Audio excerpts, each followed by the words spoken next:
Hello guys, welcome to my YouTube channel Educator. I am your educator and mentor Priyanka. Here we discuss the Piaget theory in short video. जैसे कि आपको पता है कि पियाजे ने अपनी स्टेजेस को 4 पार्ट्स में डिवाइड किया है, आई मीन टू से कैटेगराइज किया हुआ है, जिसमें से फर्स्ट स्टेज है सेंसरी मोटर स्टेज। इसमें 0 to 2 एज तक के बच्चों को डिफाइन किया गया है, आई मीन टू से उनकी एबिलिटी को डिफाइन किया गया है। और ये जो आप सामने देख रहे हैं ये है हमारे प्याजे चाचा, और इनकी ये है 4 स्टेजेस में फ्रेंड्स, पहली स्टेज है सेंसरी मोटर स्टेज, जो बर्थ से लेके 2 इयर्स तक के बच्चों को इंक्लूड करती है, आई मीन टू से इनकी एबिलिटी को डिफाइन करती है, जिसमें बच्चा 2 टाइप्स के फिनोमिनन को देखता है, आई मीन टू से सीखता है और अपनी एबिलिटी एंड कैपेबिलिटी के अकॉर्डिंग उसे लर्न करता है। तो ये 2 फिनोमिनन कौन से हैं? एक है casualty and object permanence. Object permanence means इसमें बच्चे को जो भी ऑब्जेक्ट होगा वो याद आना शुरू हो जाएगा। फॉर एग्जाम्पल, अ इन्फेंट और toddler use their sense and motor ability to manipulate their surrounding and learn about the environment. And friends, हमारी सेकेंड स्टेज है pre operational stage. Pre operational stage में 2 to 7 ईयर्स तक के बच्चों को define किया गया है, आई मीन टू से इनकी एबिलिटीज़ को डिफाइन किया गया है।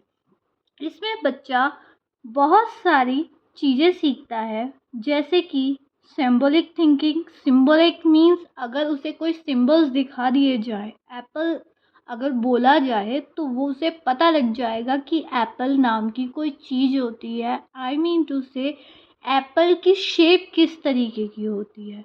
And use the proper syntax.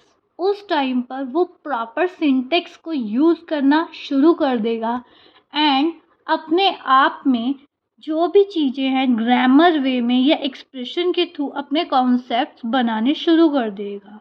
इस स्टेज को 2 पार्ट्स में डिवाइड किया गया है। इसे सिंबॉलिक फंक्शन सब स्टेज भी बोला जाता है, और सेकंड स्टेज है इसकी, आई मीन टू से सब स्टेज है इसकी, इंट्यूटिव थॉट सब स्टेज। फ्रेंड्स, जैसे कि मैंने आपको बताया, इसमें 2 सब स्टेजेस है, सिंबॉलिक फंक्शन सब स्टेज एंड इंट्यूटिव थॉट सब स्टेज। और इसमें बच्चा ईगोसेंट्रिक होता है। फर्स्ट स्टेज में बच्चा ईगोसेंट्रिक होता है, और सेकंड स्टेज में बच्चे में म्यूचुअल थिंकिंग का डेवलप होता है, जिसमें वो एक दूसरे की भावनाओं को समझने के लायक होने वाला होता है, आई मीन टू से स्टार्ट होता है ये चीज़ें। सो फ्रेंड्स, जैसे कि आप सामने देख पा रहे हैं कि यहाँ पर concrete operational stage, sensory motor stage, pre operational stage and formal operation stage है। जैसे कि हमने 2 स्टेजेस को पहले ऑलरेडी ही हमने लर्न कर लिया, आई मीन टू से समझ लिया है, जैसे कौन सी वो 2 स्टेजेस हैं, sensory motor stage and pre operational stage.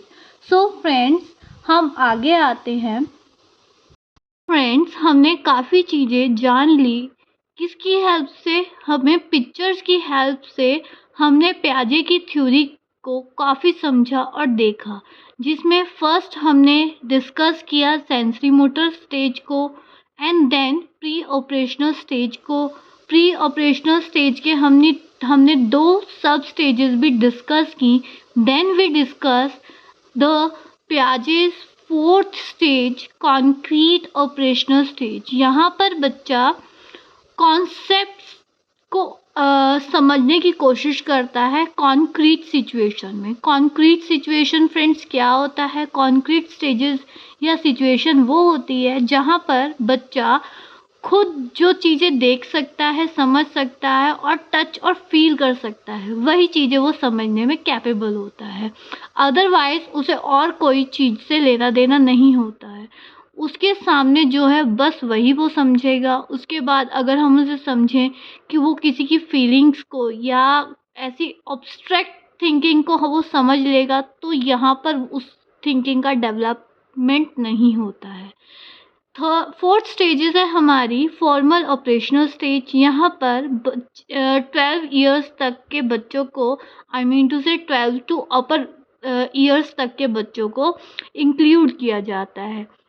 यहाँ पर बच्चा हाइपोथेटिकली और अब्स्ट्रैक्ट थिंकिंग को डेवलप करता है। अब अब्स्ट्रैक्ट थिंकिंग क्या होती है? जहाँ पर लॉजिक और रीजनिंग लगती है। फॉर एग्जांपल, अगर उसके सामने कोई सिचुएशन दे दी जाए तो वो अपने ही माइंड में एक अनर्स करेगा और उसे इंटरप्रेट करने की कोशिश करेगा, जहाँ पर वो एक थिंकिंग को डेवलप कर किसी रिजल्ट को समझने की और बनाने की कोशिश करेगा, जहाँ पर उसके सामने सिचुएशन नहीं है, बस वो सोचकर और समझकर ही उस थिंकिंग का सॉल्यूशन निकालने में कैपेबल होगा। Thank you friends. So friends, अगर आपको मेरी वीडियो हेल्पफुल लगी और समझ आई तो प्लीज़ इसे सब्सक्राइब करें, लाइक करें। Thank you.